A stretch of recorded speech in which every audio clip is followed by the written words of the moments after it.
اللهم صل على سيدنا محمد وعلى آل سيدنا محمد كما صليت على إبراهيم وعلى آل إبراهيم في العالمين إنك حميد مجيد. أعوذ بالله من الشيطان الرجيم. بسم الله الرحمن الرحيم. الرحمن علم القرآن خلق الإنسان علمه البيان. الشمس والقمر بحسبان والنجم والشجر يسجدان والسماء رفعها ووضع الميزان ألا تطغوا في الميزان وأقيموا الوزن بالقسط ولا تخسروا الميزان والأرض وضعها للأنام فيها فاكهة والنخل ذات الأكمام والحب ذو العصف والريحان فبأي آلاء ربكما تكذبان لا بشيء من نعم ربنا نكذب. اللہ تبارک و تعالی نے کلام مقدس کی ان آیات مبارکہ میں جو ہم نے تلاوت کی ہے، سب سے پہلے اللہ نے اپنی صفت رحمان کا ذکر فرمایا، اس کے بعد سب سے عظیم نعمت تعلیم قرآن کا ذکر فرمایا، پھر اس کے بعد تخلیق انسان کا ذکر فرمایا، پھر اللہ نے انسان کو جو نطق اور گویائی اور بولنے کی صلاحیت دی ہے اس کا ذکر فرمایا، پھر اللہ نے نظام کو چلانے کے لیے، حسابات کے معلوم کرنے کے لیے سورج چاند کا اپنے نظام مقرر پہ چلنے کا ذکر فرمایا. اس کے بعد اللہ نے ارشاد فرمایا کہ جو دنیا میں درخت ہیں یا دنیا میں بیلیں ہیں، یعنی زمین پہ رہنے والی یا اپنی ساتھ پہ کھڑی ہونے والی، سب اپنے اللہ کے آگے متواضع ہیں، اللہ کے آگے سجدہ ریز ہیں.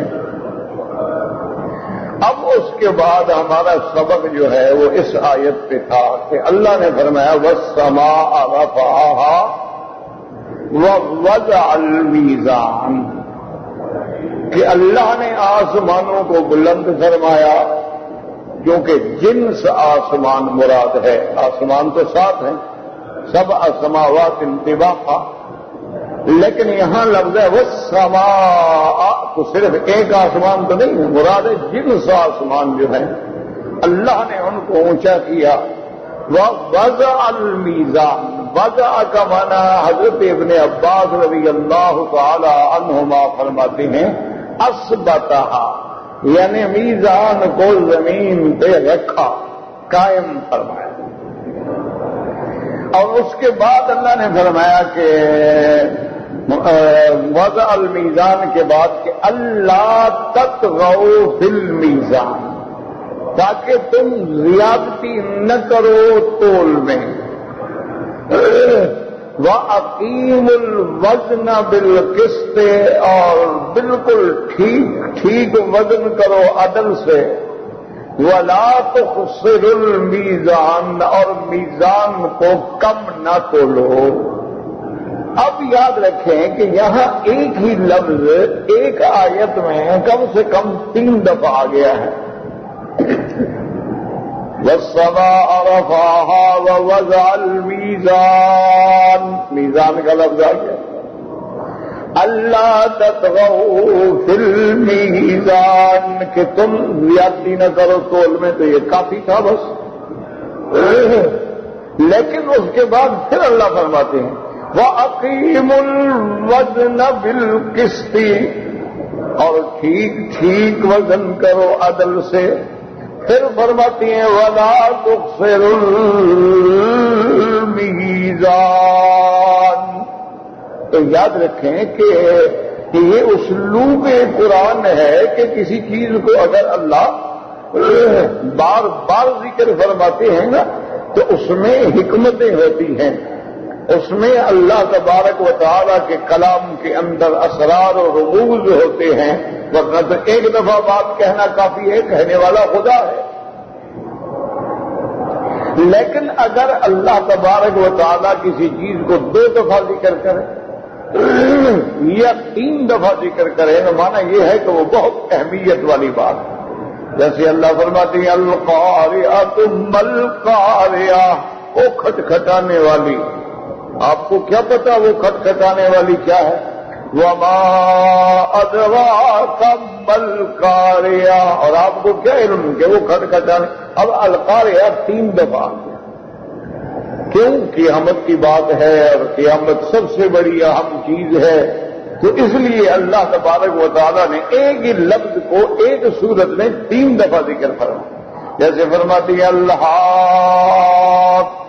ما الحاقۃ وما ادراک ما الحاقۃ، 3 دفعہ ذکر فرمایا۔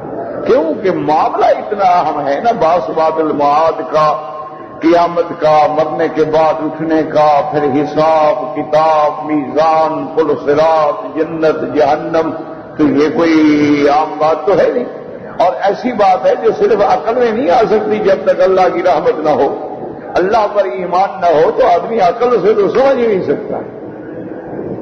اس لیے اللہ نے اس کو بھی 3 دفعہ ذکر کیا۔ تو علماء فرماتے ہیں چونکہ میزان جو ہے یہ انتہائی اہم چیز ہے، اس لیے اللہ نے اس کو بھی 3 دفعہ ذکر فرمایا، تو تاکہ میزان کی اہمیت کا اندازہ ہو سکے کہ کتنا اہم ہے۔ اور بعض علماء فرماتے ہیں یاد رکھو، پہلے اللہ نے فرمایا وَوَضَعَ الْمِيزَانَ، یعنی وہ آلہ جس سے وزن کیا جاتا ہے۔ اس میزان سے مراد کیا ہے؟ یوں سمجھ لیں جیسے ہمارے ہاں تولنے کے لیے آلات ہوتے ہیں نا جی، تو اس کو کہتے ہیں میزان۔ آپ کوئی چیز لیتے ہیں نا تو وہ میزان کرتے ہیں، تولتے ہیں، تو یہ پہلا لفظ میزان سے مراد ہے آلۃ المیزان، کہ اللہ تبارک و تعالیٰ نے وہ آلہ اتارا جس میں وزن کیا جاتا ہے، ورنہ ہم کیا جانتے تھے۔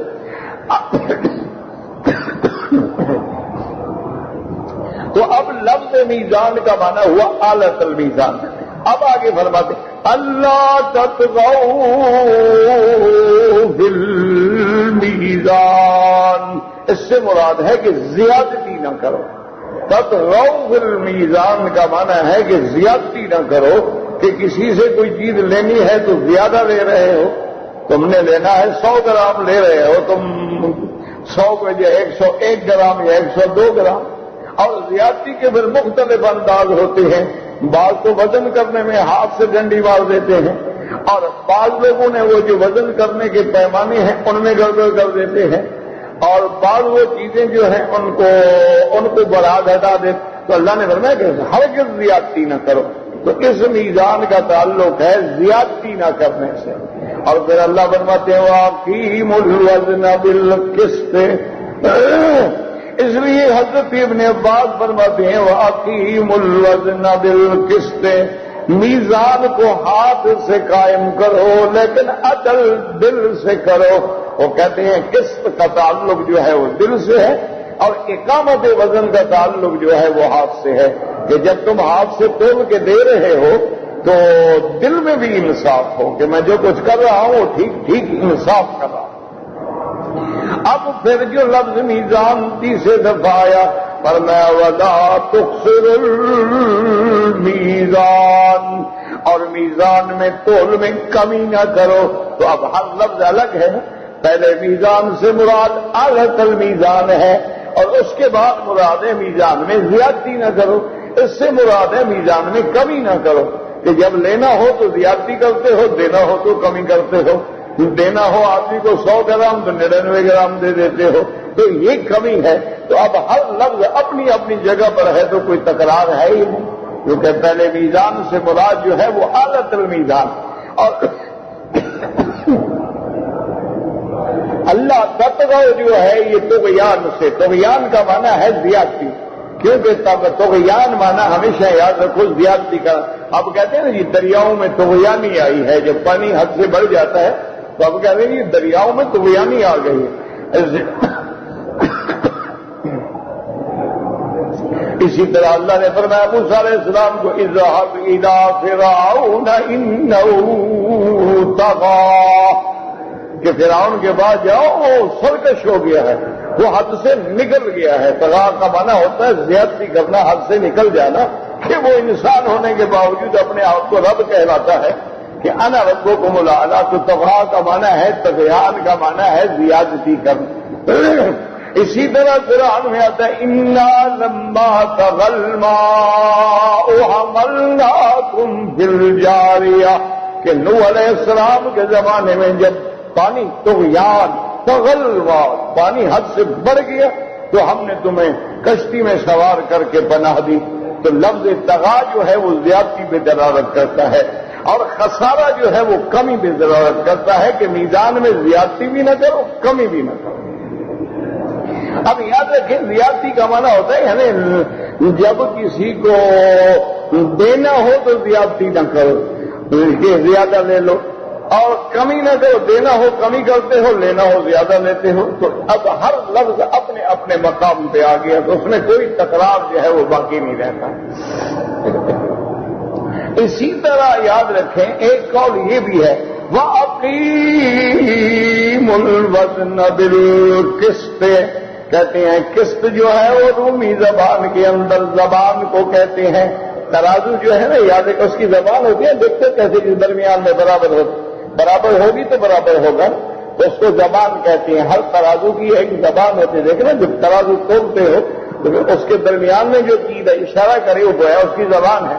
تو انہوں نے کہا مانا یہ ہے کہ اس کو ٹھیک ٹھیک برابر رکھو، نہ زیادتی کرو اور نہ کمی کرو. اس لیے فرمایا وَأَقِيمُوا الْوَزْنَ بِالْقِسْطِ. بس اب یاد رکھیں دوسری جگہ قرآن کہتا ہے وَلَا تَنقُصُوا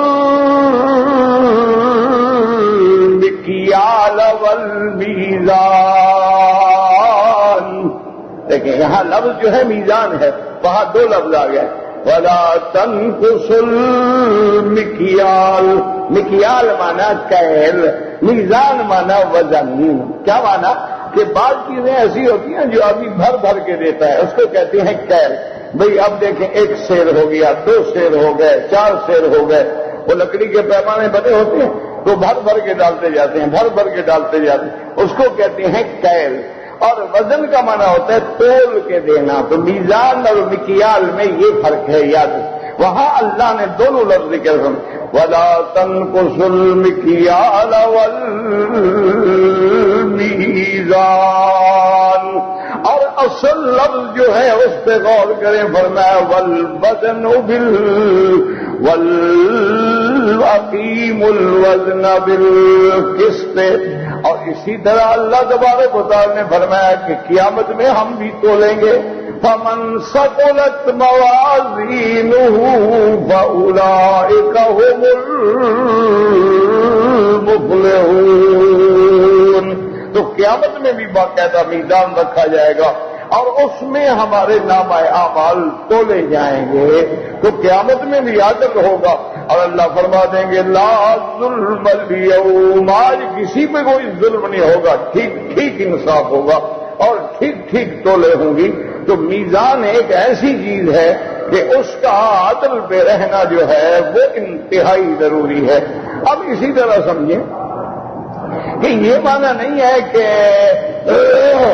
کیل اور میزان جو ہے یعنی پیمانہ بھرنا یا وزن کرنا، اس کا معنی صرف یہ نہیں، یہ اصول ہے، نظام ہے. اب بعض چیزیں ہیں جو گن کے بیچی جاتی ہیں کہ یہ جناب 10 ریال کا 1 درجن، تو وہ تو وزن نہیں کیا جاتا، نہ وہ کیل ہوتا ہے نہ میزان ہوتا ہے، وہ تو گن کے، وہ تو عدد کے اعتبار سے شمار ہوتی ہیں کہ بھئی جناب 5 روپے کے 10 انڈے آپ کو دیں گے. تو اب وہ گنے جاتے ہیں، وہ تولے نہیں جاتے ہیں. تو بہت ساری چیزیں ایسی ہیں جو گنی جاتی ہیں، تولی نہیں جاتی.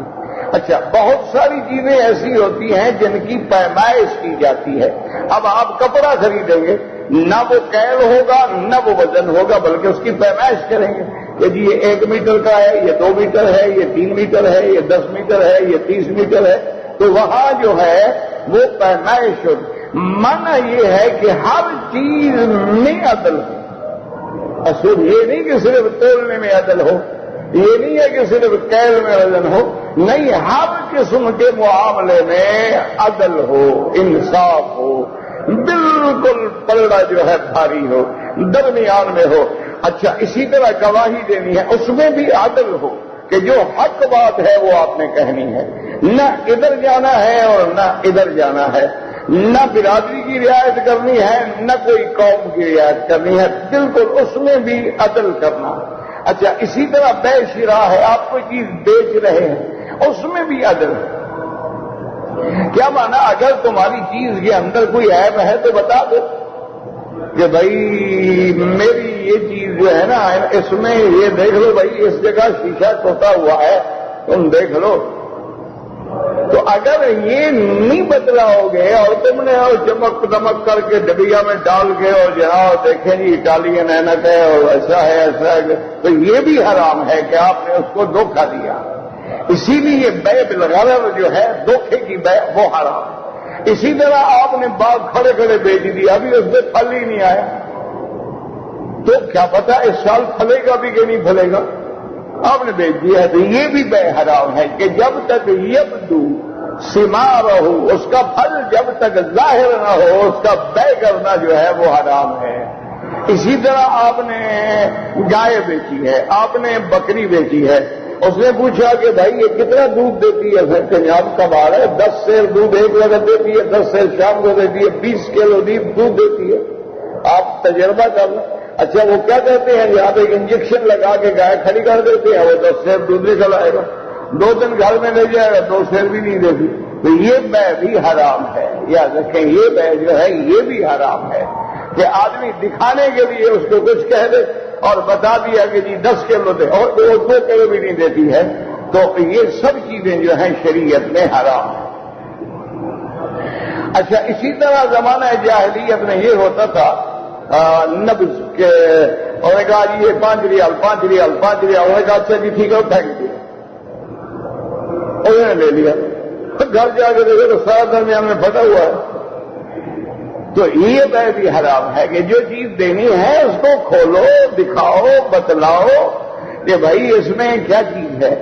اچھا، اب بڑے افسوس سے کہنا پڑتا ہے، ہم ویسے تو کافروں پہ بڑی لعنتیں بھیجتے ہیں نا، لعنتی ہیں، ملعون ہیں، مردود ہیں، لیکن وہ بزنس کے اندر سب سے بڑے ایماندار ہیں، اسی لیے وہ کامیاب ہیں نا. وہ بزنس میں دھوکہ نہیں کرتے.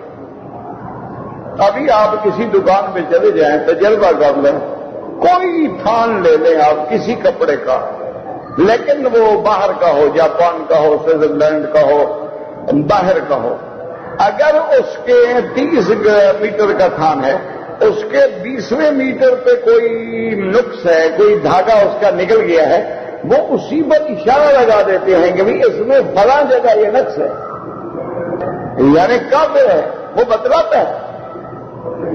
اچھا، پھر یہ ہے کہ آپ ان کا 30 میٹر کا تھان لے لیں، آپ پیمائش کریں انشاءاللہ 31 میٹر ہو. مسلمانوں کا بنا ہوا لے لیں 30 کا، انشاءاللہ 28 میٹر ہوگا. تو اب یہ ظلم ہے. اسی لیے وہ لوگ تجارتوں میں کامیاب ہیں. کیوں کامیاب ہے؟ وہ تجارت میں دھوکہ نہیں کرتے، فراڈ نہیں کرتے، صحیح بات کرتے ہیں کہ یہ چیز ہے، اس کی یہ قیمت ہے. اچھا، پھر ان کا کنٹرول یعنی کوالٹی کنٹرول ہے کہ ایک اینک بناتے ہیں جس پہ اس کی باقاعدہ ایک کمیٹی ہے جو اس کو چیک کرے گا. اگر اس میں معمولی سا کوئی پیج بھی صحیح نہیں فٹ ہو رہا نا، ریجیکٹ ہو جائے گا. اچھا، ہمارے مسلمان کیا کرتے ہیں؟ ریجیکشن مال خرید کر کے لے آتے ہیں، اس کو اصلی بنا کے بیچ دیتے ہیں. وہ ریجیکشن تو وہاں سے وہ مثلاً 10 ریال والا 2 ریال میں مل جاتا ہے، یہ لے آتے ہیں، اس کو تھوڑا سا ٹھیک کیا اور اس کے بعد بیچ دیا. تو یہ بھی دھوکہ. امام ابو حنیفہ رحمۃ اللہ علیہ کے بارے میں آتا ہے ان کا کپڑے کا کاروبار تھا. تو ایک دن دکان پہ تشریف لے گئے اور دیکھا کیا کیا کپڑا ہے. تو ایک کپڑے میں دیکھا تو اس میں کوئی نقصان تھا, کوئی داغ تھا. تو اپنے ملازم سے کہا کہ بھائی خیال رکھنا, یہ کپڑا جب بیچو نا تو یہ دکھلا کے باقاعدہ مشتری کو اس کو بتلانا کہ اس میں یہ داغ ہے, اس لیے اس کی یہ قیمت کم ہے. انہوں نے کہا جی ٹھیک ہے. اچھا خدا کی شان ہے کہ کپڑا جب بکنے لگا تو بک گیا. اس ملازم کو بھی یاد نہیں رہی بات. تو جب سال کے بعد نفع آیا تو پوچھا کہ بھئی کتنا نفع ہوا ہے؟ تو انہوں نے کہا جی سارے خرچے نکال کے 50,000 درہم اس سال نفع ہوا ہے. فرمایا ایک کپڑے کا میں نے تمہیں بتایا تھا کہ اس میں داغ ہے, تو وہ مشتری کو تم نے بتا دیا تھا کہ اس میں یہ داغ ہے. اس نے کہا حضرت میں جھوٹ نہیں بولتا, مجھے بالکل بات ہی بھول گئی. اور میں کیونکہ بالجملہ چیزیں بیچ رہا تھا, 2 تھان 4 تھان 10 تھان 20 تھان 50 تھان, یاد ہی نہیں رہا, وہ نکل گیا. تو میں 50,000 درہم صدقہ کر تو میرے گھر مت لے آؤ. انہوں نے کہا وہ ایک مشکوک درہم تو مل گیا نا.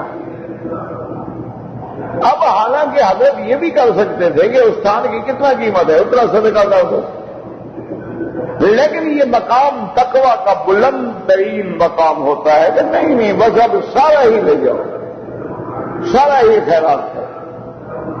تو اس لیے بہرحال یاد رکھیں کہ اس پر. اچھا اب یہ دیکھیں کہ پہلے آسمانوں کا ذکر ہے, اس کے بعد زمین کا ذکر ہے, اور درمیان میں میزان کا ذکر ہے. اللہ کے قرآن پہ غور کیا کرو, پڑھا کرو, سمجھا کرو, کوشش کیا کرو. اللہ فرماتے ہیں وَالسَّمَاءَ رَفَعَهَا وَوَضَعَ الْمِيزَانَ أَلَّا تَطْغَوْا فِي الْمِيزَانِ وَأَقِيمُوا الْوَزْنَ بِالْقِسْطِ وَلَا تُخْسِرُوا الْمِيزَانَ وَالْأَرْضَ وَضَعَهَا لِلْأَنَامِ. تو پہلے آسمان کا ذکر ہے, بعد میں زمین کا ذکر ہے. اور ویسے بھی آسمان زمین تقابل ہے, اللہ نے ہر چیز کے جوڑے پیدا کیے ہیں نا. آسمان اور زمین, مرد اور عورت ہے, ظلمت اور نور ہے, حق اور باطل ہے, ہدایت اور ضلالت ہے, رشد اور غوایت ہے, ہر چیز جوڑے ہیں. لیکن آخر وجہ کیا ہے کہ ورنہ ہمیشہ جہاں بھی آسمانوں کا ذکر ہے نا اس کے بعد فوراً زمین کا ذکر ہے. ان فی خلق السماوات والارض یسبح للہ ما فی السماوات وما فی الارض. آسمان کے بعد فوراً زمین کا ذکر ہوتا ہے, لیکن یہاں پہلے آسمان کا ذکر فرما دیا اور درمیان میں میزان کا ذکر فرمایا, پھر جا کے زمین کا ذکر فرمایا. تو آخر کوئی اللہ کی حکمت تو ہے نا اس کو, ورنہ تو سبح للہ ما فی السماوات وما فی الارض لہ ما فی السماوات وما فی الارض. اسی طرح اللہ تبارک و تعالیٰ فرماتے ہیں والسماء بنيناها بأيد وإنا لموسعون والأرض فرشناها فنعم الماهدون. تو ہر جگہ آسمان کے بعد فوراً زمین کا ذکر ہے, لیکن یہاں درمیان میں اللہ تبارک و تعالیٰ نے میزان کا ذکر کیا. تو علماء نے فرمایا اس میں حکمت ہے, اشارہ ہے. اللہ اپنے بندوں کو سمجھاتے ہیں کہ میرے بندے آسمان ہو یا زمین ہو یہ عدل سے قائم ہے, یہ عدل سے قائم ہے. عدل ہے تو آسمان بھی قائم ہے اور زمین بھی بسی ہوئی ہے. جس دن عدل ختم کرو گے ظلم جور آئے گا, نہ آسمان رہے گا نہ زمین رہے گا, سب کچھ ختم ہو جائے گا اور سب کچھ جو ہے وہ فنا ہو جائے گا. اسی لیے حدیث مبارک میں آتا ہے نا کہ لا تقوم الساعۃ حتی لم یقل فی الارض اللہ اللہ اللہ, کہ قیامت قائم نہیں ہوگی جب تک کہ زمین میں کوئی ایک بندہ بھی اللہ اللہ کہنے والا نہ ہو. یعنی بالکل ایسا فتنہ غالب آ جائے گا کہ کوئی اللہ کا نام لینے والا نہیں ہو. اسی لیے حدیث میں آتا ہے کہ قیامت قائم ہوگی علی شرار الخلق، کہ جب اچھے لوگ چلے جائیں گے اور باقی سب شریر بچیں گے تو پھر قیامت قائم ہوگی. تو اس لیے اللہ نے اشارہ فرما دیا کہ میرے بندے آسمان بھی عدل سے قائم ہے اور زمین بھی عدل سے قائم ہے اور ملک بھی عدل سے چلتے ہیں، حکومتیں بھی عدل سے چلتی ہیں اور گھر بھی عدل سے چلتے ہیں اور معاشرہ بھی عدل سے چلتا ہے. جب عدل ناپید ہو جائے گا اور ظلم و جور آئے گا تو ہر چیز فنا ہو جائے گی. اس لیے اللہ تبارک و تعالی نے اچھا ویسے بھی علماء سمجھانے کے لیے فرماتے ہیں کہ آپ دیکھتے ہیں نا، آپ نے مینا میں بھی اور ہر جگہ دیکھا ہوگا، ویسے بھی ہر ملک میں ہوتے ہیں، خیمے لگتے ہیں. خیمے لگتے ہیں نا، درمیان میں اس کے ایک عمود ہوتا ہے، ایک لکڑی درمیان میں ہوتی ہے. اچھا اگر وہ لکڑی سیدھی کھڑی نہ ہو تو خیمہ ٹھہرے گا؟ بھائی لڑکی یوں ہے، اب لکڑی یوں ہو جائے وہ خیمہ گیا، یوں ہو جائے یوں گیا.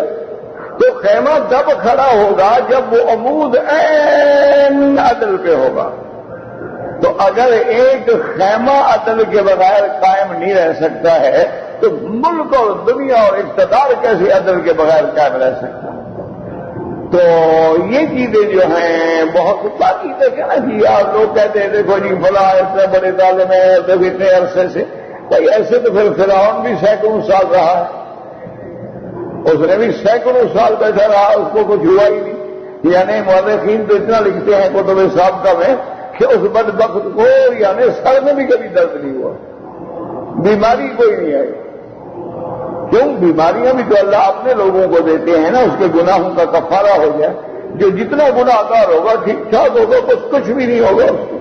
کافر ہوگا، بدکردار ہوگا، اور مذہب میں ہوگا.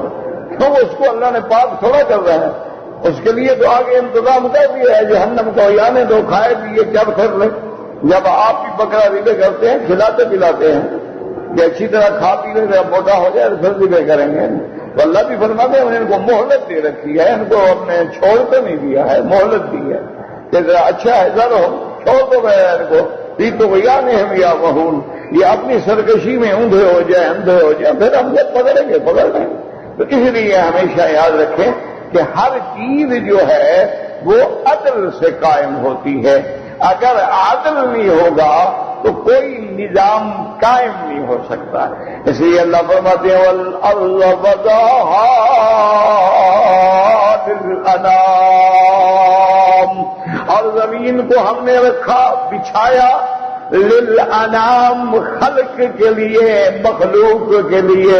جو کہ زمین صرف انسانوں کے لیے تو نہیں ہے، زمین پہ انسان بھی ہے، حیوان بھی ہے، زمین پہ حیوانات بھی ہیں، چرند بھی ہیں، پرند بھی ہیں، ہر چیز زمین پر ہے. تو اللہ نے فرمایا کہ ہم نے یہ زمین جو ہے اپنی مخلوق کے لیے بچھا دی ہے، ان کے رہنے کے لیے ٹھکانہ بنا دیا ہے. اور اس لیے بتلا دیا ہے کہ اگر تم زمین پہ رہنا چاہتے ہو تو انصاف سے رہو، عدل سے رہو، کیوں یہی زمین اس کی پشت پہ تم زندہ ہو اور مرنے کے بعد اس کے تم پیٹ میں جاؤ گے اور قیامت والے دن تم پھر اسی زمین سے نکلو گے. منہا خلقناکم وفیہا نعیدکم ومنہا نخرجکم تارۃ اخری. ایسے فرمایا والارض وضعہا للانام فیہا فاکہۃ، اور پھر اللہ نے زمین کے اندر تمہارے لیے پھل رکھے. فاکہہ یاد رکھو کہتے ہیں ما یتفقہ بہ الانسان، یعنی انسان جس سے لذت اٹھاتا ہے. یعنی دیکھیں نا آپ کے فروٹ جو ہے وہ لذت کے لیے کھائے. ہاں ایک الگ بات ہے کسی جگہ روٹی نہیں ملے تو آدمی گزارا بھی کرے گا، ورنہ عام طور پر پھل جو ہیں کھانا کھانے کے بعد کہتے ہیں جی فروٹ ہو گئی، کھانا تو کھا چکا ہوتا ہے ابھی، لیکن وہ لذت کے لیے کھاتا ہے۔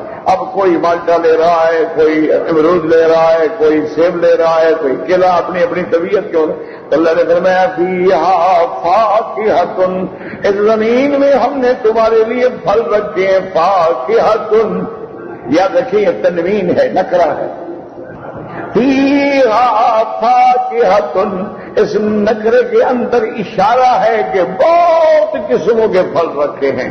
اور بعض علماء نے فرمایا کبھی کبھی تنوین تعظیم کے لیے بھی ہوتی ہے، ہم نے تمہارے لیے کیسے کیسے عظیم ایسے پھل رکھے ہیں کہ ہر پھل کی خوشبو الگ ہے اور منافع الگ ہے، لذت الگ ہے، انداز الگ ہے۔ یہ اللہ کا نظام دیکھ۔ اب دیکھیں نا جی، کچھ پھل ہیں ان کے اندر سے جو بیدا ہے وہ کھایا جاتا ہے، کھال اتار دیں، جیسے آپ خربوز کھاتے ہیں، تربوز کھاتے ہیں تو آپ اندر سے کھائیں گے نا، باہر اتار۔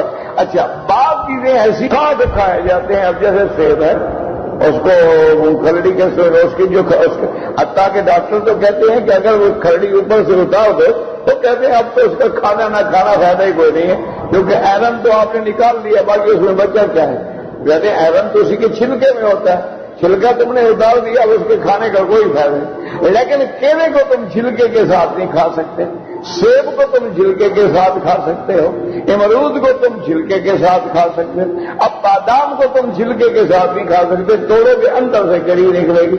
تو اللہ کے نظام دیکھیں، انتظام دیکھیں۔ اچھا، کسی کے لیے درخت بنا دیے ہیں، کسی کے لیے بیلیں بچھا دی ہیں، اور کسی کے لیے اونچے درخت بنا دیے ہیں، کسی کے لیے چھوٹے چھوٹے درخت بنا دیے ہیں۔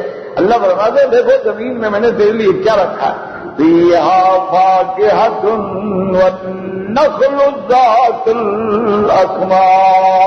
الاکمام، اور کھجوریں وہ بیشے والی، اکمام کہتے ہیں جو اس کے اوپر چڑھا ہوتا ہے، اس کے اندر گول ہوتا ہے، اوپر کو پردہ جو ہوتا ہے کم، جیسے قمیص کی کم کہتے ہو نا، تو یہ ہاتھوں کو ڈھانپ لیتی ہے، اسی طرح اس کے اوپر جو غلاف ہوتا ہے نا، جس کے اندر اس کا بور ہوتا ہے، اس کے اندر سے بور نکلتا ہے، اسی میں پھر چھوٹے چھوٹے درخت، اسی میں کھجور بنتی ہے، اس کو کہتے ہیں ذات الاکمام، کہ ہم نے کھجور، اور کھجور بھی ایسی کہ تمہارے رزق کے لیے ذرا اس پہ غور تو کرو، ہم نے کیسے اس میں پردہ چڑھایا ہے۔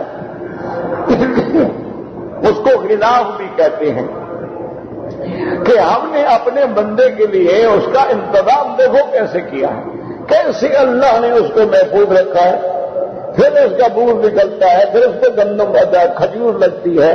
اچھا، علماء فرماتے ہیں کہ جب فاکہہ کا ذکر آ گیا تھا تو نخل کو علیحدہ ذکر کرنے کی کیا ضرورت تھی، حالانکہ یہ بھی فاکہہ میں داخل ہے۔ لا حول ولا قوة الا بالله فیہا فاکہۃ والنخل ذات الاکمام۔ علماء فرماتے ہیں علیحدہ ذکر کرنے کی وجہ یہ ہے کہ اس میں اشارہ ہے کہ کھجور جو ہے یہ مستقل عظیم نعمت ہے، یہ غذا بھی ہے، یہ دوا بھی ہے، یہ فاکہہ بھی ہے، یہ لذت بھی ہے، اس میں تمہارے لیے اللہ نے ہر چیز رکھی ہے کھجور۔ اور پھر یاد رکھو کہ کھجور کا درخت جو ہے اس کا کوئی چیز ایسی نہیں ہے جو بیکار ہو۔ اب دیکھیں نا، یہ بہت سارے درخت ہوتے ہیں، اچھا ان کا پھل تو آپ کھاتے ہیں لیکن لکڑی بیکار ہوتی ہے، لکڑی کوئی قیمت نہیں ہوتی، لیکن کھجور کا لکڑی بھی، تنا بھی، اس کا ذرہ ذرہ جو ہے انسان کے کام آتا ہے۔ اچھا، اس کی اللہ نے جو چھڑیاں بنائی ہیں، چھڑیاں بھی، پتے بھی، گوشے بھی، اس کے اندر سے جو بور نکل رہا ہے وہ بور بھی، کوئی چیز ایسی نہیں کھجور کی جو انسان کے کام نہ آتی ہو۔ اچھا، پھر کھجور جو ہے اس کا دیکھو کتنے قسمیں ہیں کہ پہلے وہ نکلتی ہے کچی ہے، اچھا پھر آدھی کچی آدھی پکی ہے، وہ بھی کھائی جاتی ہے، بسر بھی ہے، رطب بھی ہے، تمر بھی ہے، یابس بھی ہے۔ اچھا، بعض کھجوریں ایسے اوپر کھڑے کھڑے خشک ہو جاتی ہیں، اوپر ہی خشک ہو جاتی ہیں۔ اچھا، بعض کھجوریں ایسی ہیں جن کے اندر گٹھلی نہیں ہوتی، مبلوم بالکل جس کے اندر گٹھلی ہے ہی نہیں، بغیر گٹھلی کے اللہ نے پیدا فرما دی۔ اچھا بعض کھجوریں ایسی ہیں جو سارا سال رکھی رہے خراب ہی نہیں ہوتی،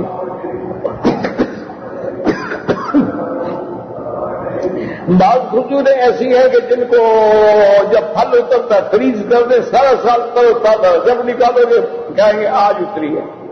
تو اللہ نے اس لیے کھجور کا ذکر جو ہے وہ علیحدہ کیا ہے۔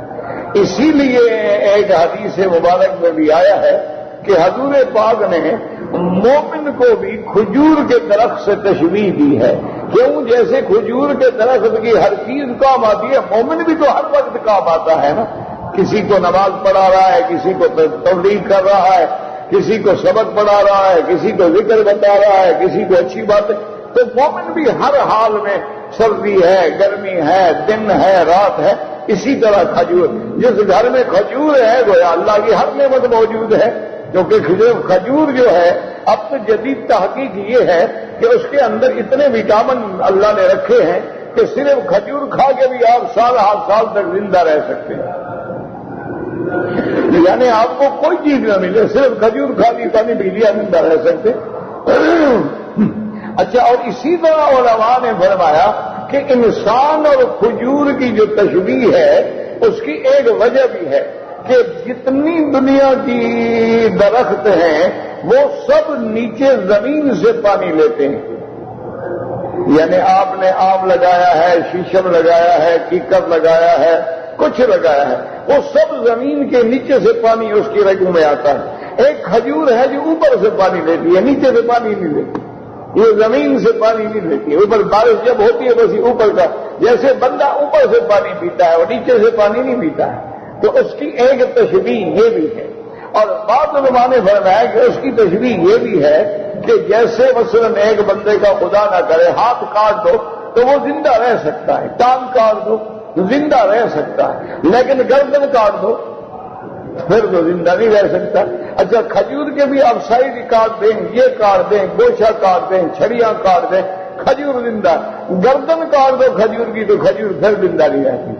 تو اللہ تبارک و تعالیٰ کی شان ہے کہ اللہ نے کھجور کو انسان کے ساتھ بڑی خاص معانست اور مناسبت رکھی ہے، اور اسی لیے علماء نے لکھا ہے کہ عورتوں کے لیے خاص طور پہ حمل کے زمانے میں اور ولادت کے وقت، ولادت کے بعد سب سے اعلیٰ غذا اگر ہے تو وہ کھجور ہے، کیونکہ اگر کھجور سے کوئی اور اچھی چیز ہوتی تو اللہ قادر سے بی بی مریم کو عطا فرما دیتے، لیکن اللہ تبارک و تعالی نے ان کو کیا کیا تھا؟ کھجوریں دی تھی، وَحُدِّ إِلَيْكَ بِجِذْعِ النَّخْلَةِ تُسَاقِطْ عَلَيْكَ رُطَبًا جَنِيًّا، اللہ پاک نے کھجوریں عطا فرمائیں، تو اگر اللہ چاہتے تو آم بھی دے سکتے تھے، اللہ چاہتے تو پھل اور بھی دے سکتے تھے، تو اس لیے علماء نے فرمایا ہے کہ کھجور جو ہے اللہ کی شان ہے کہ عورت کے لیے تو اکثیر ہے، یعنی حمل کے دوران میں اور ولادت کے بعد کی جو کمزوریاں ہوتی ہیں عورتوں کے لیے،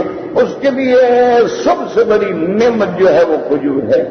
تو اب تو بعض لوگوں نے، بعض بڑے بڑے حکماء نے اجوا کھجور جو ہے نا جی، اس کی گٹھلی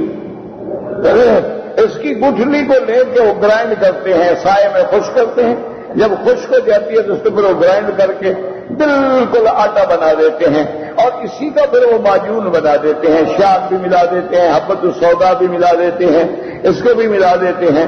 تو اللہ کی شان یہ ہے کہ تمام دل کی بیماریوں کا علاج ہے، اللہ تبارک و تعالیٰ نے اس کے لیے دل کی بیماریوں کے لیے شفا رکھ دی ہے، تو اس لیے بطور خاص اللہ نے فاکہہ کے بعد کھجور کا ذکر مستقل کیا، فرمایا فیہا فاکہۃ والنخل ذات الاکمام والحب، حب کہتے ہیں دانا، دانا جیسے گندم کا دانا ہے یہ بھی حب ہے، باجرہ ہے یہ بھی حب ہے، گوارا ہے یہ بھی حب ہے، یعنی جو بھی دانے ہیں جو بطور دانے کے گھر آٹا پیستے۔ والحب ذوالعصف، عصف کہتی ہے بھوسا جو دانے کے اوپر اللہ نے چڑھایا ہوا ہے، وہ اس کی حفاظت کر رہا ہے۔ اب اللہ کی شان دیکھیں کہ گندم کے دانے پہ ذرا غور کریں کہ کس طرح اللہ نے اس کے تردو میں چھپایا ہے. اس کے اوپر جو ہے وہی تو بات کٹنے کے بعد وہی بھوسا بن جاتا ہے. اچھا جب تک وہ دانا اپنے اسی سنبل میں رہتا ہے وہ خراب ہی نہیں ہوتا. وہ تب خراب ہوتا ہے جب ہم اس کو نکال لیتے ہیں نا جی. پھر ہم چاہے سیمنٹڈ اسٹور میں رکھیں, کمروں میں رکھیں, کہیں رکھیں, بوریوں میں رکھیں, اس میں دیمک لگ گئی, کیڑا لگ گیا, سیاہ ہو گیا, خرابیاں ہو گئیں, جل گیا. لیکن اگر وہ اپنی اللہ نے جو نظام اس کے لیے بنایا اسی میں رہنے دو کبھی خراب نہیں ہوتا. اسی فرمایا والحب ذو العصف والریحان.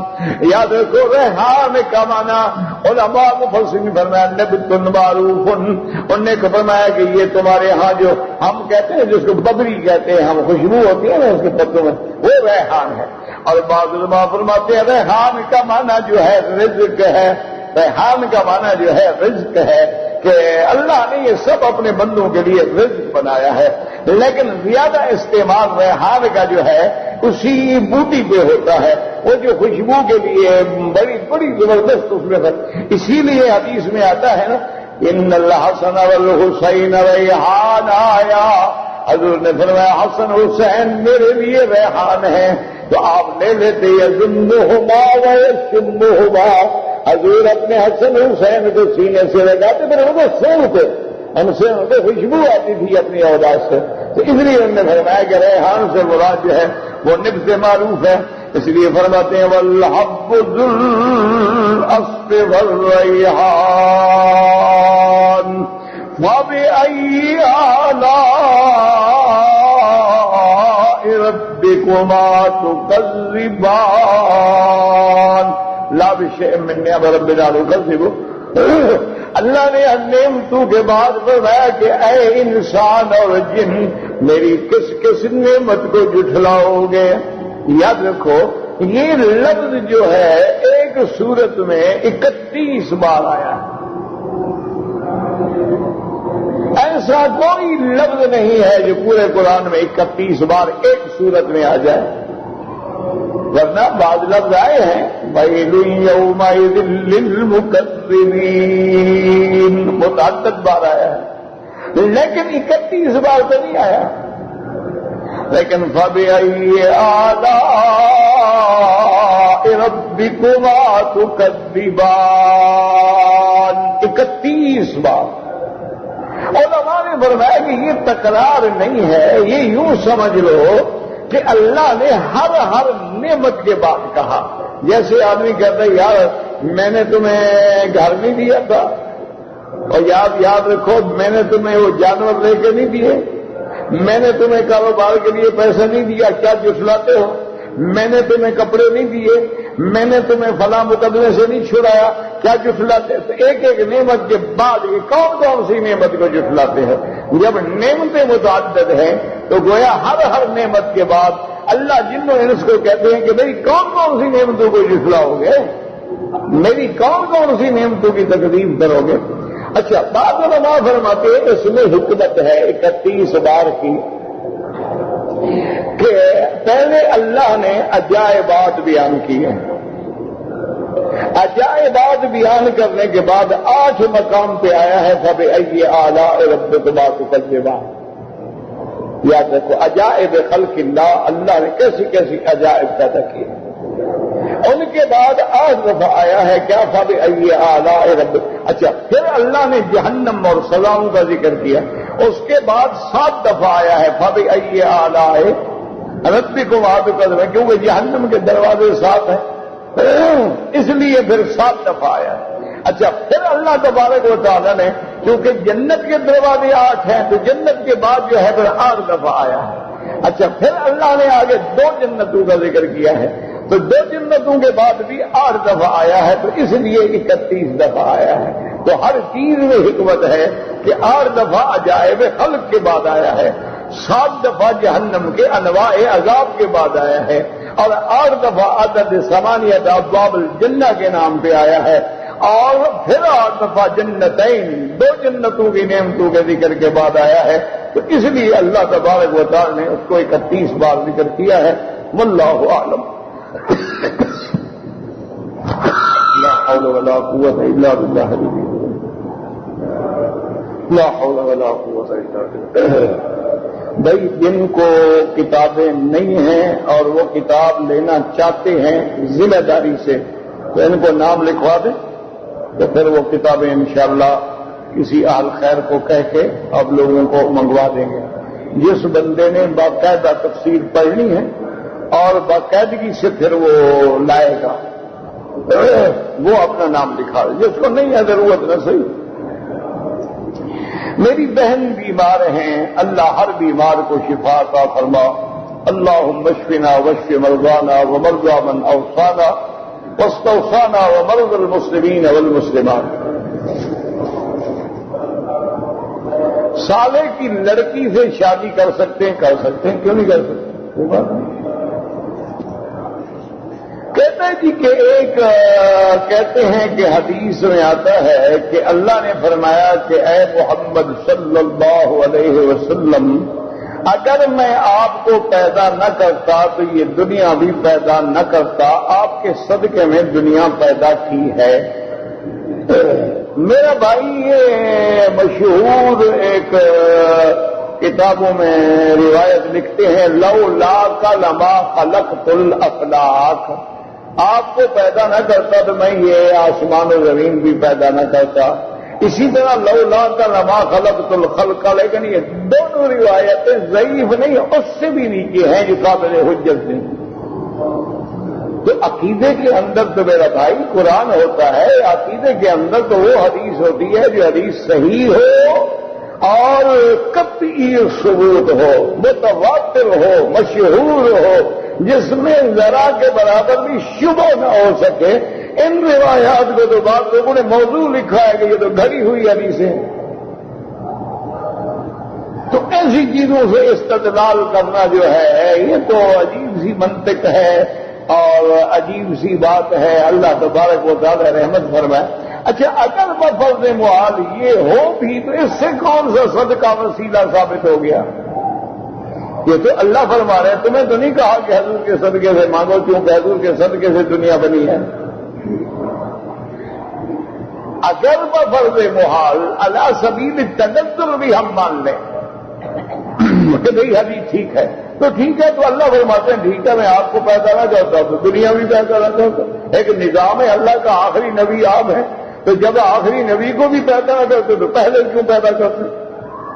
اگر ہم اس کو مان لیں تو اس میں تو صدقہ وسیلہ تو ثابت نہیں ہوتا میرا بھائی. بات سمجھا کریں. اصل دماغ ہمارا یہ بن گیا ہے کہ ہم محنت کرنا نہیں چاہتے، ہم ہر چیز میں شارٹ کٹ رہنا چاہتے ہیں کہ ہم تو داڑھی مڈاتے رہیں، شرابیں پیتے رہیں. حضور کے صدقے میں اللہ بات، حضور کے صدقے میں اللہ بندے کو بخشے گا. تمہارے ہمارے جیسے بندروں کو تھوڑا بخشے گا جنہوں نے اپنی شکلیں بھی بندروں جیسی بنا رکھی ہوں، جنہوں نے اپنی شکلیں جو ہیں کافروں جیسی بنا رکھی ہوں، انگریزوں جیسی بنا رکھی ہوں. رات میں گناہ بس حضور کے صدقے میں معاف کر دو. یعنی حضور اسی لیے آئے تاکہ ہم گناہ کرتے رہیں. یہ تو پھر وہی عیسائیوں والا عقیدہ ہو گیا نا. وہ بھی تو یہی کہتے ہیں نا کہ عیسیٰ علیہ السلام سولی پہ چڑھ گئے، ہمارے سارے گناہوں کا کفارہ ہو گیا، اب ہم جو کریں کھائیں پیئیں گناہ کریں جو کریں. اور عیسیٰ علیہ السلام بازی میں چڑھ گئے، ہمارا کفارہ دے گئے. اسی لیے تو ہر وقت وہ صلیب کا نشان بناتے ہیں نا. کوئی کام ہو تو صلیب کا نشان کہ عیسیٰ علیہ السلام پھانسی چڑھ گئے بس ہمارا کام ہو گیا. یہ تو پھر مسلمانوں کا عقیدہ تو نہیں ہے. مسلمانوں کا تو ٹھیک ٹھاک ہے کہ وَمَن يَعْمَلْ مِثْقَالَ ذَرَّةٍ خَيْرًا يَرَهُ. اگر اچھا کام کرو گے ملے گا. وَمَن يَعْمَلْ مِثْقَالَ ذَرَّةٍ شَرًّا يَرَهُ. اگر ذرے کے برابر بھی برا کام کرو گے تو تمہیں اس کی سزا ملے گی. یہ ہم ہر بات میں شارٹ کٹ اختیار کرتے ہیں. اسی مولوی کو ملیں گے نا بڑا احسان کریں گے، ہاتھ ملائیں.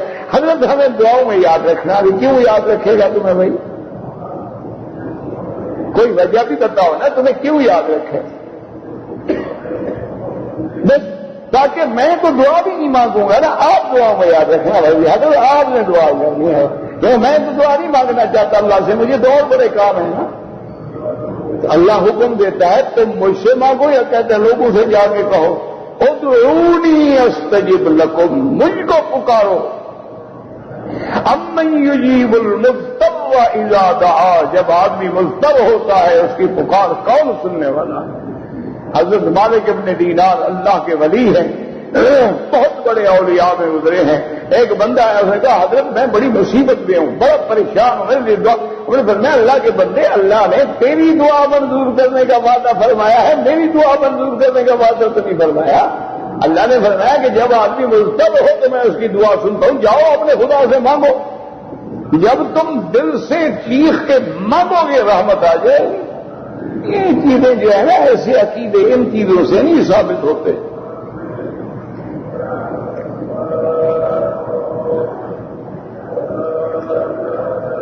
کسی نے عمرہ کیا، طواف کرنے کے بعد حلق کرا کے چلا گیا، دم پڑ گئی، صفا مروہ دوڑا ہی نہیں. وہ تو طواف کیا، سر مڑایا، گھر چلے گئے. ماشاءاللہ 1400 سال ہو گئے ہیں، ابھی تک امت کو عمرے کرنے کا پتہ نہیں لگا کہ بھی طواف بھی ہوتا ہے، طواف کے بعد صفا مروہ ہوتی ہے، اس کے بعد سر مڑانا ہوتا ہے. بہرحال اس نے صفا مروہ نہیں دوڑا ہے تو ایک بکری بطور دم ادا کرے. ربنا تقبل منا انك انت السميع العليم وتب علينا انك انت التواب الرحيم. اللهم مذهب الباس رب الناس اشف انت شافي لا شفاء الا شفاؤك شفاؤك لا يغادر سقما. اللهم اشفنا واشف مرضانا وارحم موتانا واستجب دعاءنا ولا تخيب رجاءنا برحمتك يا ارحم الراحمين. اللهم اجعل لنا وللمسلمين من كل هم فرجا ومن كل ضيق مخرجا ومن كل بلاء عافية. يا فارج الهم يا كاشف الغم يا مجيب دعوة المضطرين يا رحمن الدنيا والآخرة ورحيمهما فارحمنا برحمة تغنينا بها عن رحمة أمن سواك. ربنا آتنا في الدنيا حسنة وفي الآخرة حسنة وقنا عذاب النار. صلی اللہ تعالی علی خیر خلقہ سیدنا محمد وعلی آلہ واصحابہ اجمعین.